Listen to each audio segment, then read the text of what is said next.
Chamacos, estamos en el 105.3 de FM, aire libre. El mañanero sigue al aire. Y ahora estamos, pero de gala, mis chamacos, porque ya está Debatitlán al aire. Debatitlán está estrenando el año justamente este viernes. Sabina, bienvenida. Bienvenida, me siento muy bienvenida, bienvenido nuevo año. Así es, Sabina Berman. Emilio Lezama, ¿cómo estás? Muy bien, qué gusto estar aquí en este 2019. Julio Hernández López, bienvenido a tu tierra, hermano. Gracias, listo para cualquier desaire. Sí, después de su gira mundial aterriza en México. Así es. Y está con nosotros. Mauricio Merino estará también con nosotros los viernes. Hoy se encuentra en un compromiso que tuvo fuera de la Ciudad de México. Está en la hermosa provincia mexicana. Lo digo con todo respeto porque hay gente que no le gusta que se diga provincia. Interior de la República, en un lugar bellísimo. No puede estar con nosotros. Asuntos muy importantes lo detienen allá, pero estará con nosotros todos los viernes. ¿Por dónde quieren que empecemos, queridos míos? Porque tenemos, por ejemplo, lleve usted la Guardia Nacional, lleve usted el desabasto, lleve usted el huachicol, lleve usted la reducción de los salarios de la Suprema Corte. Creo que los dos temas que han estado reinando, no sé ustedes cómo lo vean, uno de ellos es el desabasto, que tiene que ver también con el asunto de la lucha contra el huachicol. Y a lo mejor sería muy bueno que empezáramos por ese, que también le ha quitado mucha luz y mucho color a lo de la Guardia Nacional, que es importantísimo también, pero que gracias a que la sociedad organizada habló con tanta contundencia, volvieron a aparecer en el escenario nacional con esto de la Guardia. Pero a lo mejor Emilio Lezama, Tú que eres el más millennial de nosotros. El único millennial. Nosotros somos milenios de años. Ustedes son Tenemos milenarios. Yo soy millennial. Sí. Pero Menos Sabina, que es millennial como yo. Exacto. Muy bien. Muy bien. Qué amable. Sí, No, ganaste como 3 conviene puntos. ser mujer a veces. Pocas veces. Este asunto entre la lucha contra el huachicol y el desabasto, hay una buena porción de apoyadores de Andrés Manuel que tratan de meter el paquete junto. O sea, si quieres que haya una lucha contra el huachicol, pues hay cosas que tienes que aguantar, cabrón, porque la vida no es fácil, no te imaginas de qué tamaño es este asunto. Entonces, si el desabasto de alguna manera te molesta, o te hace enojar, o te saca tus casillas, o sirve para madrear al gobierno, es una cuestión como antipatriótica, una cosa que no se entiende bien si no entiendes de soberanía. Esto yo creo que ha permeado así, sobre todo en las redes. ¿Qué te parece? Mire, yo creo que evidentemente el tema del petróleo es uno de los temas principales en la agenda de Andrés Manuel López Obrador, eso no me queda ninguna duda, y en ese sentido era necesario y evidente hacer un frente a todo el robo de combustible que hay en México. Ahora, yo creo que Andrés Manuel se equivoca en la estrategia, en el planteamiento de la estrategia, porque él no acaba de convencer con esta idea de buenos contra malos, de esto es una actividad necesaria o es una actitud del gobierno que se necesita para poder enfrentar el robo de combustible. Porque cuando uno tiene escasez de un bien o la gente empieza a ver afectado en su bolsillo o en su economía o en su trabajo una política de gobierno, es muy difícil mantener esta idea o este concepto de que lo estoy haciendo por un bien mayor. La gente necesita ver resueltos sus problemas inmediatos y al haber falta de gasolina va a causar evidentemente descontento, aun si es por una causa que podría pensarse superior.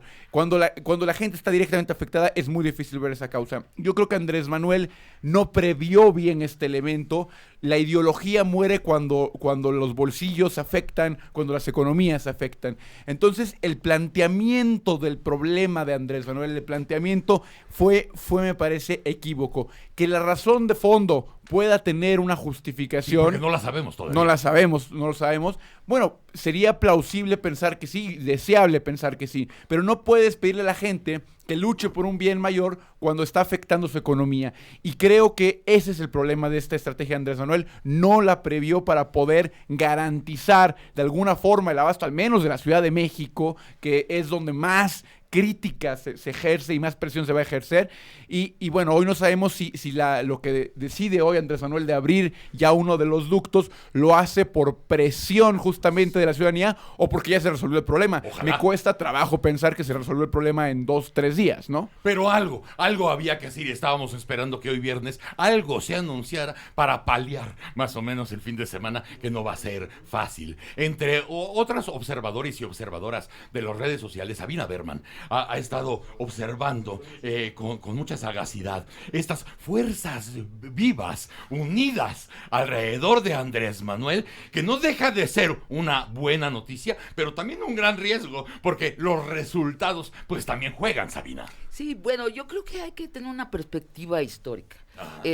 Cuando Cárdenas nacionaliza el petróleo, no sucede con tersura. Cuando lo toma de las compañías internacionales que se llevaban la riqueza del país, no sucede con tersura. Hay amagos de una guerra, de una invasión a México. Los mexicanos van al zócalo de sus poblaciones a dejar sus joyas de oro. La gente pobre van con sus cadenitas a ponerlas ahí en las ollas para que se funda estas piezas de oro y paguen a las empresas internacionales de ese tamaño. Los cambios grandes no suceden con tersura. Hay también que entender que después, ¿qué pasa con Pemex después de Cárdenas? Bueno, durante la segunda mitad del siglo XX, Pemex aporta el 60% del presupuesto nacional. Es decir, Pemex sostuvo al país, como lo hace hoy el petróleo en los Emiratos Árabes, en Finlandia, en Noruega. Pemex se le llamaba y era la gallina de los huevos de oro. Sí. Y es a partir de los sexenios de los presidentes neoliberales que nos empiezan a decir que la gallina de oro, los huevos de oro ya no está dando tantos huevos, ¿no? Pero para este lado. Exacto. Para aquel lado sí. Eso es lo fascinante, que el presidente Peña Nieto de plano nos dice, la gallina de los huevos de oro, les cuento algo, se secó. Y ahora con este movimiento grande que está haciendo Andrés Manuel, nos venimos a dar cuenta que no se secó. Le estaban quitando de cada 10 huevos, 2 o 3 otras personas, ¿no? Los del sindicato, los guachicoleros, el crimen organizado, los funcionarios. 30% mismo, de la ganancia del petróleo, de la ganancia, no de los costos. Sí. Es decir, el superávit de Pemex se estuvo yendo durante décadas a manos privadas. Eso es lo que es importante. Ahora, si hay problemas, yo insisto, hay que entenderlo desde una perspectiva histórica.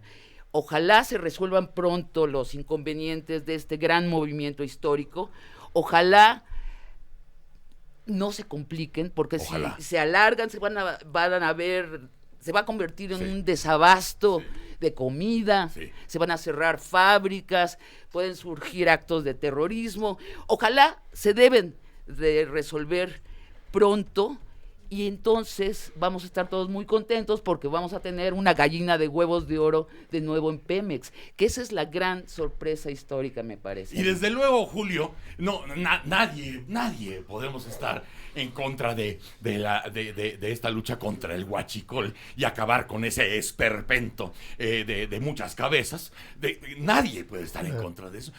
Cuando hay daño colateral, por ejemplo, como es el desabasto del combustible en varias regiones del país, uno podría pensar en la épica que pues a lo mejor son consecuencias unas de otras, porque el operativo es tan cabrón que te pega hasta en los ductos que tienes que cerrar.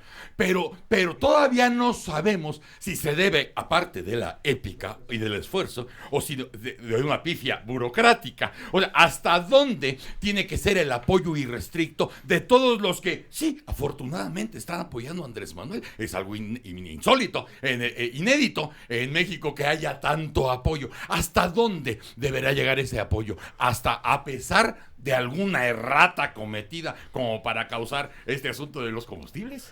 Mira, coincido en el término de la épica. Creo que estamos aquí particularmente en el choque, en el conflicto entre la épica del cambio, de las buenas intenciones, la epopeya del gran gestor del cambio nacional, el hombre de las buenas intenciones, pero al mismo tiempo el gran choque con la realidad pragmática, con un mundo lleno de complicidades, de grupos criminales, de poderes coludidos y de un aparato burocrático político que durante décadas ha hecho que la riqueza del petróleo no sea realmente de nosotros los mexicanos, sino de una pandilla de políticos, de directivos de Pemex, de contratistas, de empresarios y desde luego de los gobernantes coludidos para todo ese saqueo. Sin embargo, más allá de estas buenas intenciones, el gran problema, el de fondo me parece, es la implementación de los hechos. Dicen que en política lo que cuentan son los resultados. Y López Obrador se está enfrentando ya al riesgo de que estas buenas intenciones no se vean beneficiadas con la actitud de toda la gente que se daña en lo cotidiano, en lo inmediato, frente a un mutismo del director de Pemex, Octavio Romero, ingeniero agrónomo, sin experiencia en asuntos petroleros, pero con una gran confianza del nuevo eje político mexicano que es Tabasco-Chiapas. Así como en el gobierno anterior fue el Estado de México e Hidalgo, ahora es Chiapas y Tabasco, de donde provienen los principales cuadros. López Obrador convertido en su propio jefe de prensa, el defensor cotidiano, el que tiene que salir a enfrentar los reclamos y los señalamientos.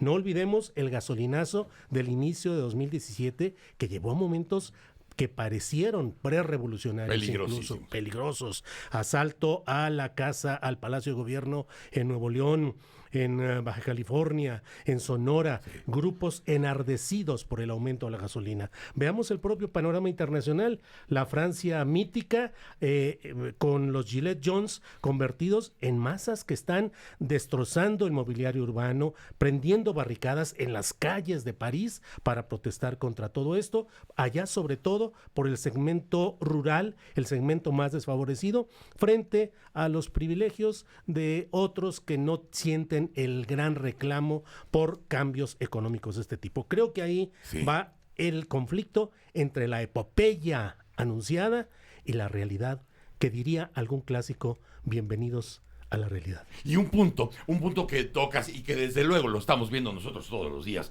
y lo acabas de subrayar, la muy mala comunicación del gobierno, y lo dice, yo creo que muy claro, Julio. Parece ser que comunicación social del gobierno federal es Andrés Manuel en las mañanas, los secretarios replicando lo que él dijo en las mañanas y las redes sociales muy fieles amachinando y cuerpeando la agenda anunciada en la mañana. Esa es la comunicación social del gobierno.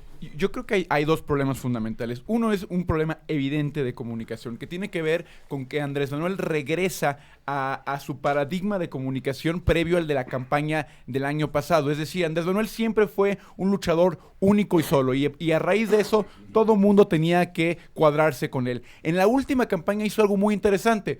Puso voceros. Por primera vez vimos a gente como Tatiana Cloutier, como J. Cole, que pudieron, al menos, como Zoé Robledo, que pudieron enfrentarse a los medios de manera un poco más independiente. Cuerpear profesionalmente. Cuerpear. Otra vez regresa a su viejo paradigma y al hacerlo acapara todos los golpes directamente él y al mismo tiempo inhibe que el resto de la gente que podría apoyarlo pueda tener creatividad o espacio para defender desde otros lados. Esa es una parte. Por otra parte, falta un ideario, es decir, no sabemos a dónde va esto. Y eso es lo que Andrés Manuel ha fallado en comunicar. Es decir, si logramos combatir esto, si logran resistir 2 o 3 días de desabasto, ¿qué se va a lograr? ¿Qué es lo que van a sentir las familias mexicanas en su economía? ¿Cómo vamos a recuperar la autonomía del petróleo o el control del petróleo?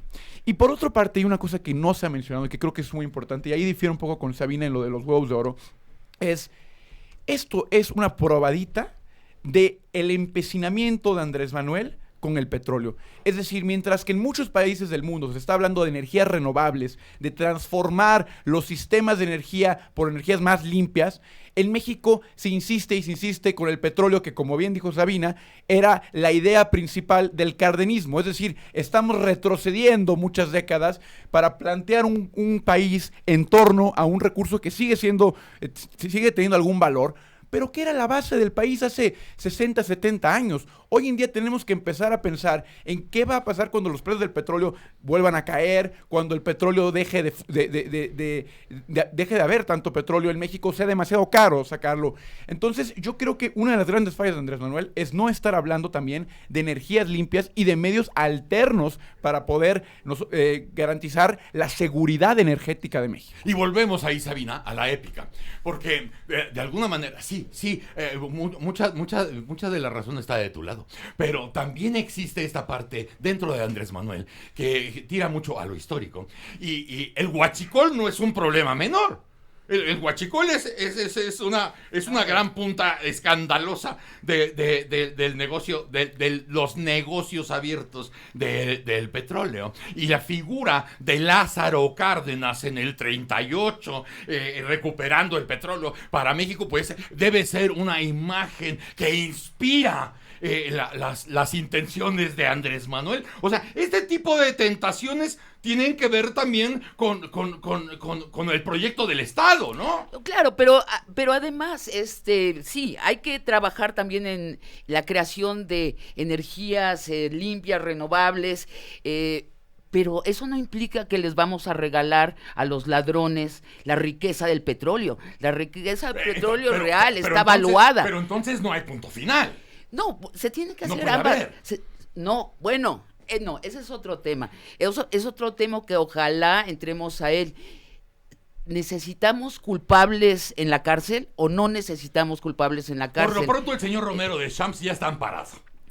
Ya están parados. ¿Ya están parados? Y debe ¿Ya estar, se amparó? Y debe estar fuera del país, ¿no? Esa es la siguiente. Con su backpack de oro, debe de estar en Suecia, Empezó en con Suiza, dos amparos. El primero en fue el Yemen. desplegado. Sí, el exacto. primero fue el comunicado. Exacto. Buscando el amparo Exacto. político. Felicitando. Claro. O sea, necesitamos esos culpables o no, pero también es muy importante cuáles son los culpables, porque allí hay millones de gente involucrada. Sí. Es decir, la cadena del robo, del fraude en Pemex es muy larga y termina en pequeños pueblos con gente humilde En la peonada. vendiendo bidones. Bueno, yo creo que esos del final de la cadena hay que amnistiarlos. O sea, no puede ser. Sí. Oye, sí, fíjate, si Andrés Manuel se va contra todos los de las cadenas diversas de corrupción en el país, se acaba el país, ya no va a haber país. Van a estar, ¿cuántos mexicanos Pero en la cárcel? yo te aseguro que si hubiera resultados de esas dimensiones, a partir de lo de este esfuerzo contra el huachicoleo, si cayeran funcionarios de primer nivel, Yo creo que deben caer si funcionarios cayeran de los primer nivel. técnicos que estuvieron posibilitando, por órdenes o no, pero estuvieron posibilitando que los ductos nadie avisara de nada, los gasolineros que han estado comprando combustible robado durante es. los últimos 15 años por lo menos. Oye, tenemos por ahí un senador, no voy a decir el nombre porque sería temerario, que es dueño de una refinería. Todos conocen a un picudo que tiene intereses en una gasolinera que vende robado desde hace 15 años. Es 20. importante la Todos. justicia y es importante regresar el dinero. Si ellos Es caen, decir, a ¿cuánto lo mejor no habría bronca con la peonada. Así Y es, dices, así pero es. si caen ellos, ¿Cuánto dinero tiene Romero de Champs? todo. O sea, si todo. sabemos que el operador de la consola donde se registraban las fugas de petróleo cobraba $1,200 por cada fuga que se hacía el loco y dejaba pasar, ¿cuánto tiene el señor Romero de Champs? Debe ser una de las fortunas más grandes de Latinoamérica. Ese dinero debe regresar a el bien común. Sí, yo creo que esto del punto de final debería ponerle un punto final a Andrés Manuel y deberíamos empezar a vivir en un país con justicia. Aquí decías tú, Julio, Sí. los resultados. ¿Cuáles serían los resultados que nosotros debiéramos ver en este esfuerzo primero contra el huachicol para que todo lo que fuera colateral y lo que Exacto. fuera un daño, todo hubiera valido la pena? Que dijera el ciudadano de a pie, oye, cayeron estos hijos de la chica, valió la pena. Sí, es que estamos ahí en otro choque, Ah. en la promesa discursiva del cambio, de la lucha profunda contra la corrupción y el muy cantado y anunciado proceso de amnistía política, que significa decirle a los mexicanos que todo lo que se hizo antes del 1 de diciembre queda en una especie de limbo, de perdón como ejercicio discrecional de quien tiene el poder, no de ejercicio institucional de una justicia que debería de alcanzar a todos. Pero en este accidentado proceso de la transición o la alternancia política que estamos viviendo, hay que tomar en cuenta que pareciera que hubo pactos políticos de respeto o de protección a quienes en el pasado cometieron todo lo que hoy se está viviendo. Y hoy el ciudadano que está haciendo cola durante 3 horas, el que sufre para llevar a su hija a la escuela, el que no puede trasladar sus mercancías a algún lugar, se pregunta, bueno, está bien, yo ayudo, yo pago, yo colaboro, pero ¿a cuenta de qué si los canijos que hicieron esto están hoy tranquilamente gozando de la mayor tranquilidad? Enrique Peña Nieto, sí. Vicente Fox, Felipe Calderón, todos los directores de Pemex que sabida y cantadamente todo mundo hablaba de lo que había. Petróleos Mexicanos se convirtió en una de las peores expresiones del contratismo y la corrupción mexicana, sin que hubiera capacidad política de nadie para hacer algo. Pero ¿por qué no se va a castigar a todos estos? ¿Por qué irse solamente lo que se ha mencionado hasta ahora? Pues un jefe de seguridad, que será muy importante, un general, pero finalmente no son la punta de la pirámide. Hoy, López Obrador, por seguridad política, por continuidad de su proyecto, por necesidad práctica, táctica y estratégica, debe mostrar a los mexicanos castigo fuerte e irrefutable respecto a los principales responsables de lo que ha pasado. Si no, todo esto va a ser solamente un jaloneo de los que pareciera que está siendo una especie de modelo de la política obradorista. Dar golpes, hacer escándalo, hacer ruido, hacer barullo, luego medio negociar las comisiones bancarias con los propios bancos, la cuestión del aeropuerto con los propios empresarios en aquel pacto de la alcachofa, y entonces simplemente México es llevado a galope, en un galope tendido, peligroso, de suspenso, en el que la gente está constantemente en estas cosas, pero de fondo, y ese es mi temor, no se está dando un proceso de intento de cambio radical, sino solamente de remozar un sistema con sus alfiles y golpeando peones, pero no a los reyes ni a las reinas. Son las 8:25. Estamos en el 105.3 de FM. Aire Libre, la nueva radio de la Ciudad de México. Esto es Debatitlán. Vamos a un corte y regresamos. ¡Órale!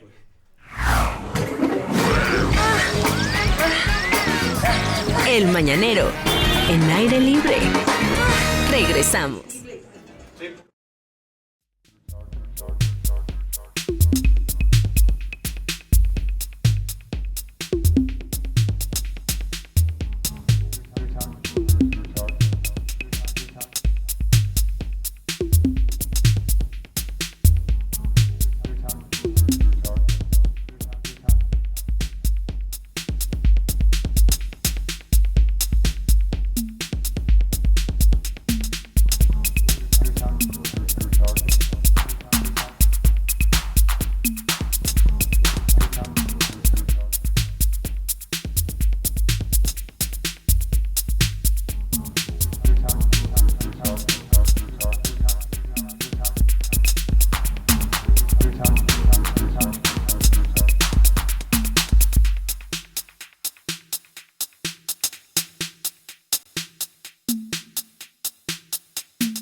Regresamos.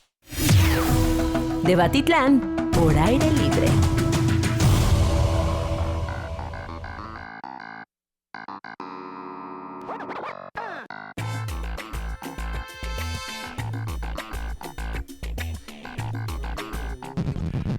Oigan, muchachos, ya estamos de regreso aquí en el Mañanero, en el 105.3, estamos en Debatitlán. Cuando nos fuimos al corte, me dijo Emilio Lezama, oye, ahorita que mandaste al corte, yo quería pelearme con Julio Hernández. Y dije, bueno, perfecto, mientras sea en tanga, adelante. Efectivamente.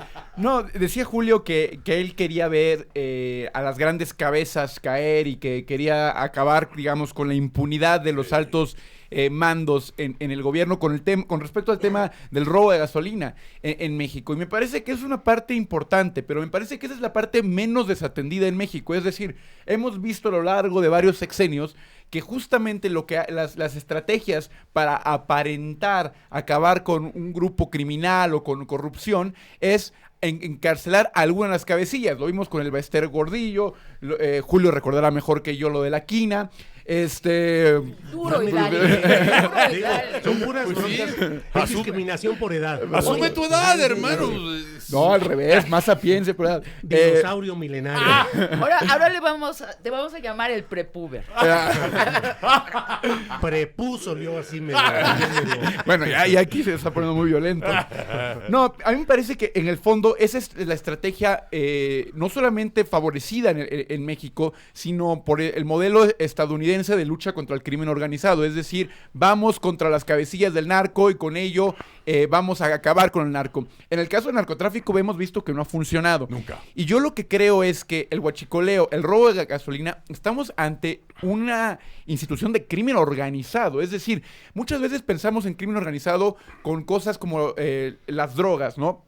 Pero si uno ve la lista de los 10 tipos de crimen organizado más redituables en el mundo, se encuentra temas como el robo y el tráfico de basura, el robo y el tráfico de cigarros de nicotina normales. Es decir, el robo de gasolina es un crimen es parte del crimen organizado, y pretender que poder acabar con él consiste simplemente en encarcelar a las cabecillas, pues es un poco irse más por la parte simbólica o la parte del show del tema. Lo decías, Broso, hace rato, cuando mencionabas todos los diferentes integrantes de una red de robo de combustible. Es una red enorme que va desde lo que decía Sabina, la gente en las comunidades pobres que tiene que vender al lado de las carreteras esta gasolina, y que igual que muchas veces la gente en la sierra que tiene que plantar la marihuana son los menos culpables de todo esto, pero habla de una red larguísima. Es decir, yo estoy de acuerdo con Julio, tiene que acabar la impunidad ante los altos funcionarios,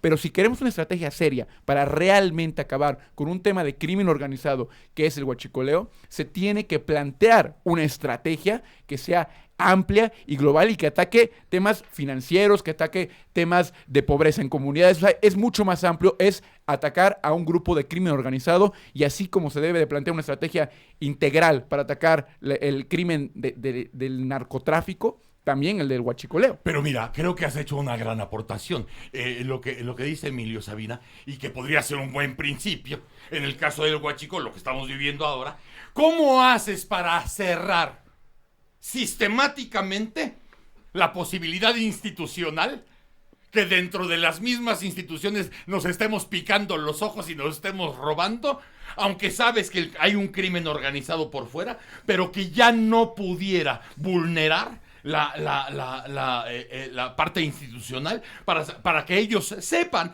que ya no habrá cómplices o ya no habrá gente a quien comprar, no porque seamos buenas personas o mejores, sino por sistema? Bueno, hay que regresarse al año 2002. Sí.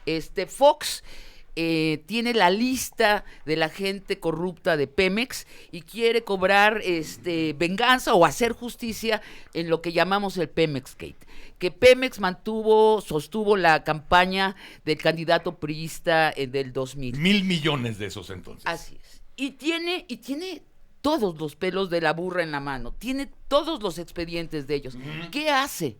Decide acatar la vieja costumbre mexicana del respeto al derecho ajeno a robar. Eso es lo que hace. Y negociar. Y negociar, sí. Dice, yo no toco a Pemex, y ustedes, los priistas, aprueban mis reformas estructurales. Cosa que, por cierto, no le cumplen. Tampoco. No, cuando uno negocia con tramposos, le va mal.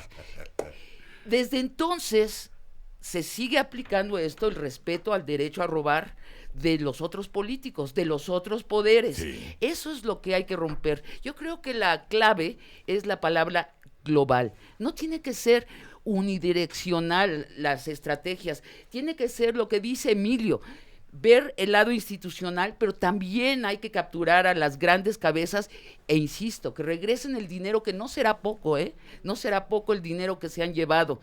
Y además tienen que poner a trabajar a Pemex bien. Pemex está chatarrizado, Pemex está anticuado. 18 años han intentado volverlo chatarra y lo han casi logrado. Bueno, se tienen que tener estrategias globales y a mí me preocupa lo mismo que dijo Julio, estos cohetes que nos lanza la cuarta transformación, que inundan de luz el cielo y después se apagan y no aterrizan en tierra. Tienen que aterrizar las cosas, si no vamos a estar en un show perpetuo sin consecuencias. Bueno, pero además en un show pírrico. O sea, Así sería un es. show pírrico porque además estamos pensando, y ya lo planteaba así Emilio, sobre quién te vas, cuántos brazos, cuántas dimensiones tiene este pulpo, será una sola cabeza, los tentáculos son miles, o sea, sí abarca una parte importante del rango político, empresarial y hasta narco, ¿no? A partir de los Zetas, también los Zetas entraron al negocio del huachicoleo para hacerlo más profesional, ¿no? Bueno, pero ¿cómo vamos a llegar a ver esos globos en el cielo si no te das ni siquiera el chance de ir por el presidente del sexenio más corrupto que se tenga en la historia del país? Bueno, ¿Cómo le haces? yo lo había dicho en Debatitlán, tú no puedes ir por Peña y avisarle que vas por él, ¿no? No, pero entonces, O sea, sí, pero no le avises a los demás que no vas por él. Porque aquí lo que hay es un aviso generalizado Sí. a toda la clase política, a todos los grandes corruptos, de que no se está haciendo nada. Hay un caso específico que acabamos de ver, una denuncia respecto a 17 mil millones de pesos o algo así de gasto extra. Una investigación. Una investigación de la Policía Federal que muestra corrupción en la construcción de la barda perimetral 17 del mil nuevo millones. aeropuerto. 17 mil millones de pesos. Y sin embargo, a pesar de que existe todo esto, López Obrador se ha defendido en las conferencias de prensa diciendo que en su momento la Policía Federal no presentó ninguna denuncia y por tanto no procede a hacer ninguna cosa, lo cual desde cualquier punto de vista jurídico, político y social es una aberración. ¿Cómo es que hoy el jefe de la Policía Federal y de las instituciones de seguridad pública no puede hacer que la Policía Federal, si omitió antes presentar esa denuncia, pues simplemente la actualice? Pero lo que tenemos hoy es una pandilla de ladrones que han robado a este país, riéndose tranquilamente de todo el desmadre en el cual hoy está convertido México, debido a esta circunstancia que a mí me parece que es uno de los grandes errores de López Obrador.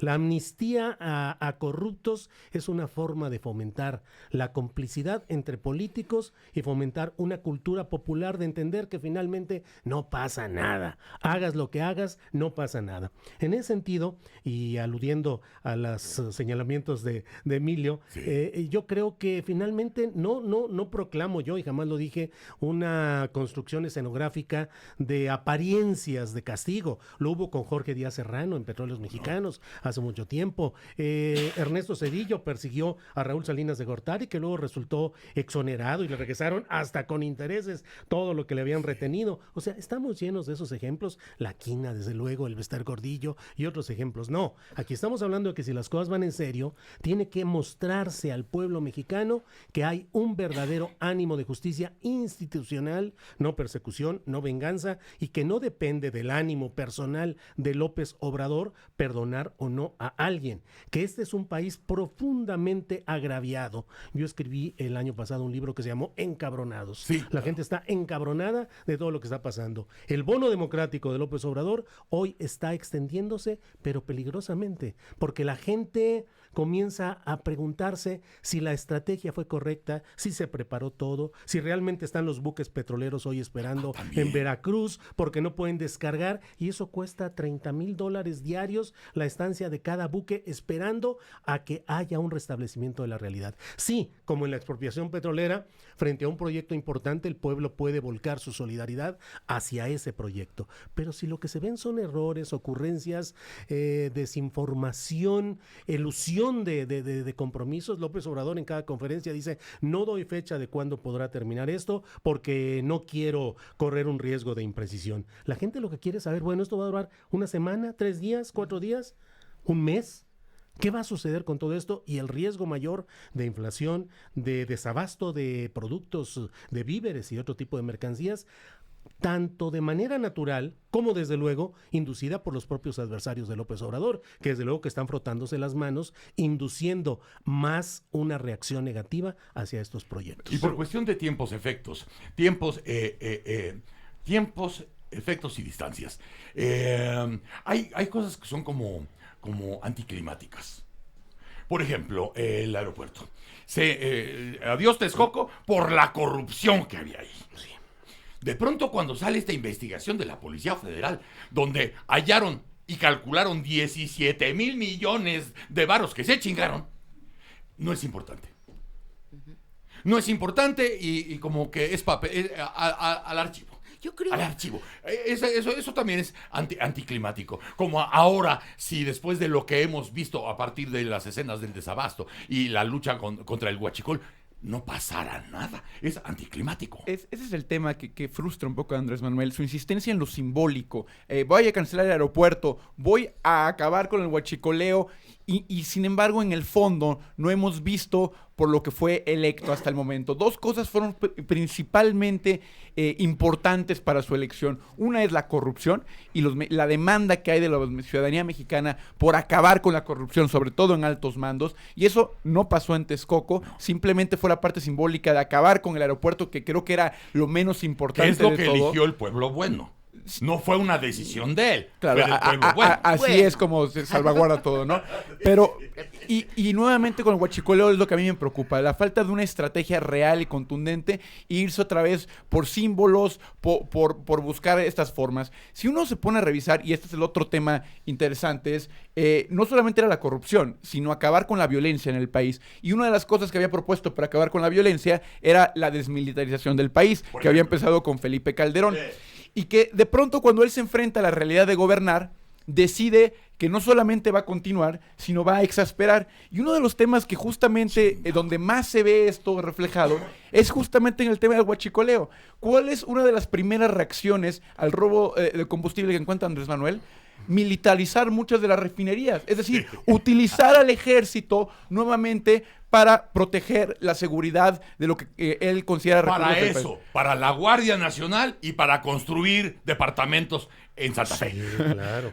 Balazos, no abrazos. Pero nuevamente, justamente lo contrario a lo que había planteado en campaña, es donde más se apoya en lo militar. Y si hay una tendencia preocupante a no resolver las cosas de fondo, a encontrar soluciones simbólicas y recurrir a cuestiones militares para resolver los problemas que más aquejan al país. Lo estamos viendo ahorita con lo del huachicoleo y lo vimos con lo de la creación de la Guardia Nacional. Sí. Es decir, hay un tema ahí de fondo que sí tenemos que revisar, y es la falta de una estrategia real de Andrés Manuel, más allá de los símbolos y más allá de la militarización. Fíjate nada más que súper tema, porque bueno, podemos entrar a esto de la militarización de la Guardia Nacional, pero no sin antes pasar por los símbolos de los que se hablaban en esta cabina. Hablando de Lázaro Cárdenas, que tú trajiste a la colación. Lázaro Cárdenas, sí, se aventó todo lo de la expropiación, pero ojo, también corrió del país a Plutarco Elías Calles. Así es, Claro. así es. Esa es donde se cierran los círculos, ¿no? Y tumbó porque a puedes varios decir, gobernadores. A ver. claro, porque es decir, romper con la simulación, porque el que mandaba era Plutarco Elías Calles, y él pensó que iba a poder manejar a Lázaro Cárdenas como manejó a otros. Sí, pero Cárdenas... Y bolas Don Cuco. Cárdenas exilia a Plutarco Elías Calles, pero nunca lo sanciona y nunca le hace regresar simbólico, nada. ¿no? No, bueno, es la manera priista de gobernar. Pero le quita todo el poder. Sí. Sí, le quita el poder, pero lo perdona.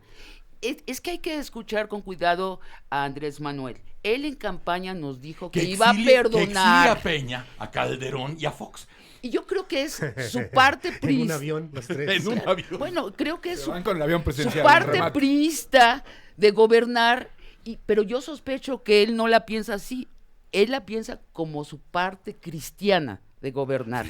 Yo creo que nuestro presidente lee cada mañana el Nuevo Testamento y está inspirado en Cristo y en este asunto de tocarse el corazón y no devolver las bofetadas con una bofetada. Sino poner la mejilla de Bueno, todo el pueblo. creo que allí, creo la que, iglesia hemos creo que topado. la otra mejilla no lo hace, ¿no? No lo hace porque sí está haciendo cosas para destruir ese sistema. Y lo que le estamos pidiendo muchos ciudadanos, muchos, yo creo que una mayoría, es que deje de leer el Nuevo Testamento y lea jueces. Jueces, porque la parte de la Biblia donde se habla de política no es el Nuevo Testamento, no es la vida de Cristo, es la parte que se llama jueces. Es la que Esa le es la que recomiendas debe- a Andrés sí, Manuel claro. para leer todas las mañanas. Es la parte política de la Biblia, donde se habla de la repartición de justicia en una sociedad, y sin repartición de justicia no hay paz. Señor presidente, lea jueces ahora. Bueno, decía Está un Peña que poquito- Mesías está, vino a en redimirnos. está en el mismo libro, pero antes. Peña leía fragmentos de la Biblia y ve cómo nos fue. Lo No, dijo yo en no- la fil. ¿Qué La leía? verdad, Ah, yo sí, no sí, creo. Fragmentos Claro. de la Biblia leía. Qué peligroso. En braille los leía Peña. Sí, no, yo creo que Peña no los leía. En audio. Hasta donde yo supe, Dios se deslindó. Exacto. Pero Peña decía que tenía un ejemplar firmado por el autor. Exacto. Ahora, imagínense la Guardia Nacional más el ejército controlando o sea, ya con un control efectivo las refinerías y las instalaciones de Pemex. Estamos... Tú pusiste ese tema sobre la mesa. El ejército. Yo nada más les pregunto, Julio, imagínate por favor, cuando se reunió Andrés Manuel con el general Cienfuegos, ahí cambió todo el discurso. En ese momento, Sí. todo el discurso que él traía de la campaña se fue al carajo y vino el nuevo discurso por lo que hablaron ahí, y de ahí ya no paró a querer militarizar hasta el chocolate, cabrón. Sí, hasta hacer el chocolate. Sí. Los soldados haciendo el batidillo. Chocolate Sí. molinillo. Así es. Mira, yo creo que uno de los puntos clave de todo lo que estamos viviendo es lo que menciona Sabina, una propensión de quien tiene el poder político, práctico y concreto de recurrir a la visión histórica en busca de sitiales de bondad, de justicia, que no corresponden exactamente con lo que es la política. Cada quien puede ejercer sus convicciones espirituales, personales o religiosas en los términos que quiera, Claro. pero el ejercicio político requiere de otros ingredientes y de otras circunstancias. En México tenemos a un presidente de la República que, así como Peña Nieto decía que nadie amanecía pensando cómo chingarse a México, Sí. así yo creo que López Obrador piensa cómo hacerle el bien a México, pero no necesariamente esa visión evangélica de predicador o de postulante de principios religiosos puede llevarse a cabo en la práctica de lo que hoy vivimos.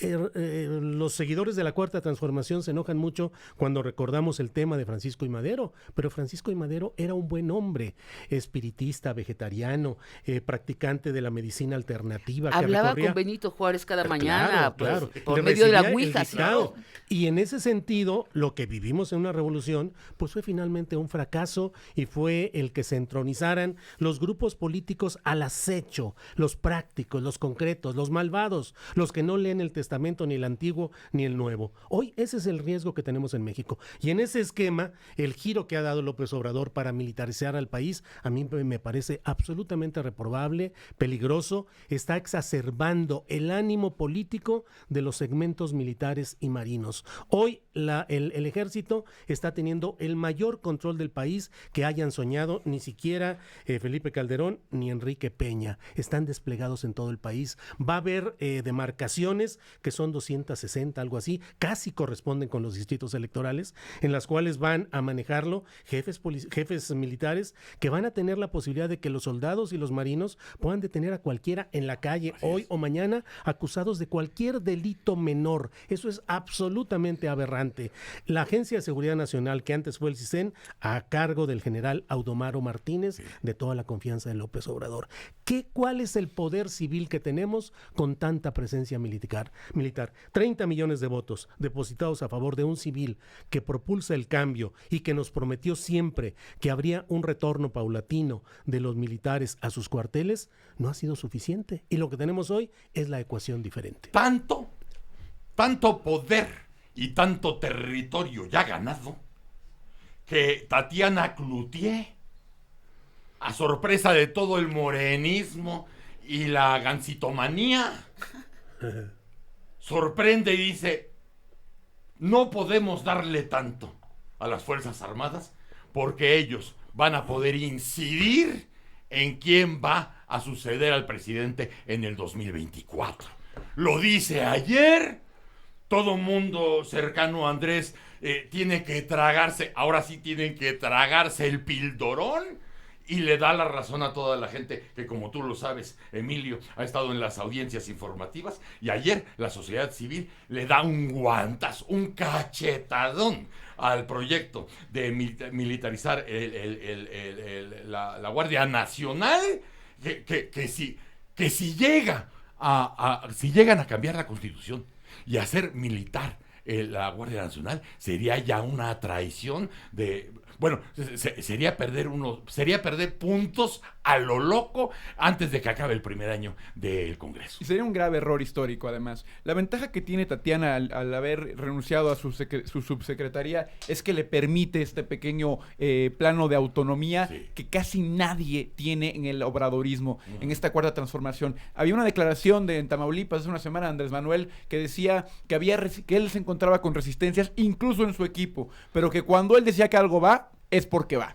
Y eso es lo que hemos visto en el gabinete de Andrés Manuel. Una incapacidad de crítica interna muy fuerte. En lo único en lo que han logrado cambiarle la opinión a Andrés Manuel es en lo de la militarización del país, que me parece es para mal. En todo lo demás es una absoluta hegemonía unipersonal de un mandatario. Es decir, no hay nadie que le diga esto es una mala idea, presidente. ¿Por qué? Porque todos están pensando en su carrera política, en el futuro de la cuarta transformación, en si van a tener una senaduría, un gobierno, lo que sea en el futuro. Tatiana se atreve a alzar la voz y de manera real, no como ese amontado que hubo ahí entre Monreal y Andrés Manuel hace unos meses. Esto me parece que es Tatiana hablando desde ella misma. Y va a ser muy importante que la gente de alrededor de Andrés Manuel y de sus círculos, gente que él respeta, empiece a alzar las voces contra temas que a todas luces son errores históricos.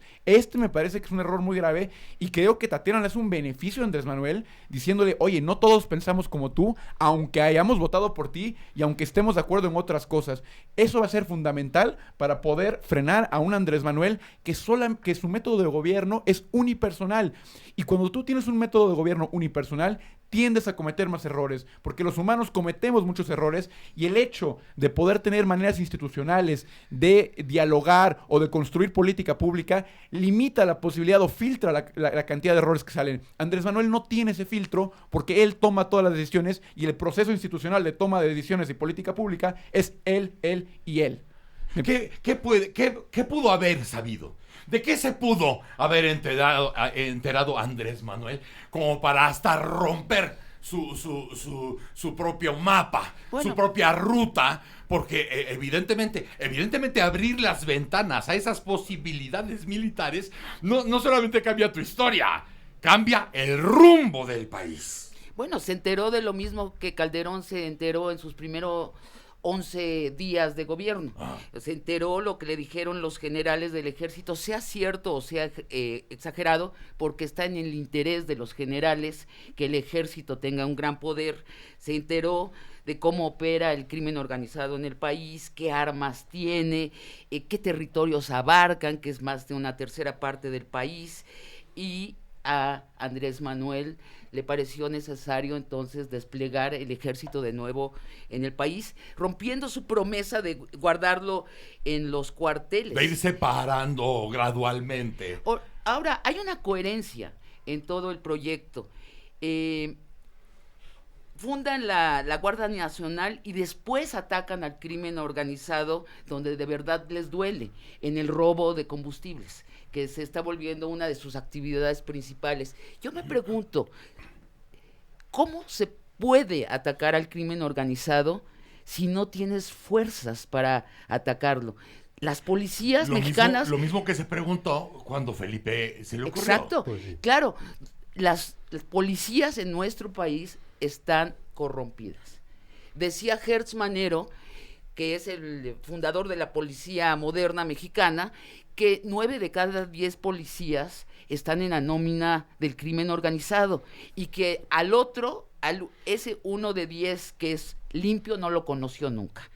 Entonces, ¿cómo puede Andrés Manuel enfrentar al crimen organizado sin ejército? Eso es lo que yo me pregunto y pongo en la mesa de discusión. Yo no me imagino cómo. O sea, fíjate, Julio, está muy cabrón lo que se está planteando. Ah. O sea, estamos viendo como en los tiempos de Calderón le faltó imaginación o le faltó equipo o información para saber que no puedes plantearte una guerra cuando no sabes quién de tu equipo te va a apuñalar. Claro. Ahora eso ya lo sabemos. Y porque lo sabemos y porque no se hizo nada por recuperar o reinventar a la policía después de 12 años, Nada. la misma circunstancia te da la razón para que vuelvas a echar mano del ejército porque ya no tienes leales alrededor tuyo, ni los has construido, ni los has buscado. Lo cual nos demuestra el fracaso terrible del Estado mexicano como tal, del Estado de Derecho y de la clase política en general. Sí. Una clase política incapaz de poner freno a los graves problemas de la sociedad, de corrupción, de impunidad, de injusticia, de desigualdad en el reparto de la riqueza. Ese es el gran problema de fondo, creo yo, y ante él suele darse una especie de concurso de propuestas. La gente dice, bueno, ¿cómo le hacemos? Es un problema de fondo, porque es un problema estructural. Y si López Obrador solo quiere remozar este sistema, dar golpes selectivos, aparentar que se va a fondo, para luego negociar con los mismos poderes fácticos, simplemente se está viviendo una etapa de simulación, de engaño y de posposición de los asuntos de fondo. Si las mismas estrategias, López Obrador lleva 12 años viajando por todo el país, conociendo la realidad absoluta de este país como nadie. No se necesitan diagnósticos hoy, lo que se necesitan ya son recetas concretas y bisturí para entrar a la mesa de operación. Pero lo que estamos viendo es que frente a todo este conjunto de problemas no se están dando los pasos adecuados, ni en la lucha contra el huachicol, ni en el proceso de la terminación del nuevo aeropuerto internacional. Si hubo corruptos, ¿por qué no sabemos quiénes son los culpables de que vayamos a perder 100,000 millones de dólares en una inversión de este tipo? Si hay corrupción en el asunto del huachicol, ¿quiénes son los responsables para que se actúe contra ellos? Pero si esto es cierto, como lo estamos viendo, tenemos a un presidente civil víctima de los poderes criminales y una vertiente de ellos que es también el poder militar y de los marinos, que no están exentos de la misma corrupción y de la misma agresión a la sociedad, porque no es cierto que los policías como tales sean los únicos corruptos. En este esquema no hay buenos ni malos, todos están metidos en el ajo. ¡Qué grueso! ¿No? Yo es que me acordé ahorita de Cristo en la cruz. Ahorita que tú metiste el tema bíblico, sí. Y eso. Ahorita con lo que decía Julio. No, lo metió Julio. Andrés Manuel. Bueno, sí, pero tú le ayudaste aquí con la forma de decir, porque tú sabes decir las cosas. Él no, pero tú sabes decir las cosas. Y entonces me acordé ahorita con lo que acabó Julio de Cristo en la cruz, diciendo, perdónalos, Señor.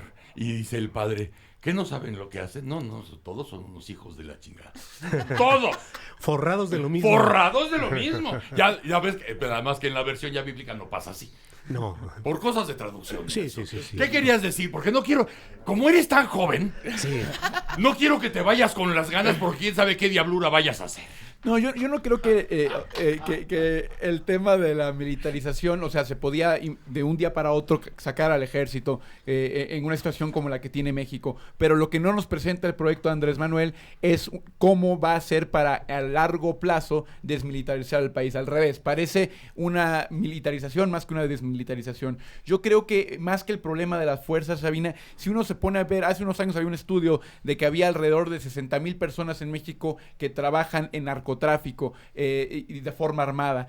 El ejército mexicano más o menos tiene el mismo número de elementos que lo combaten.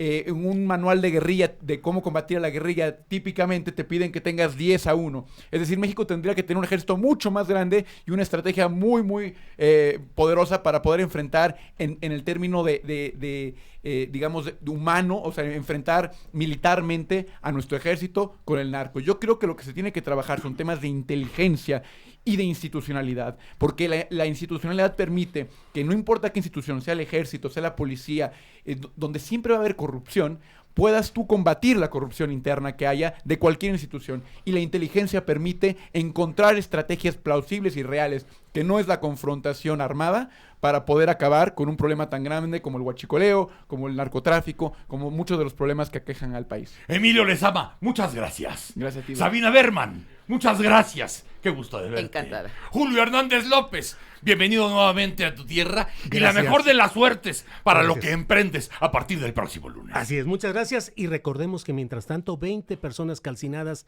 en Tamaulipas en un enfrentamiento entre narcos, eso queda al margen, mientras aquí seguimos discutiendo de los grandes temas y las teorías. Ahí es la realidad. Esto fue Debatitlán. Si tienen radio, se lo meten por las orejas. ¡Órale!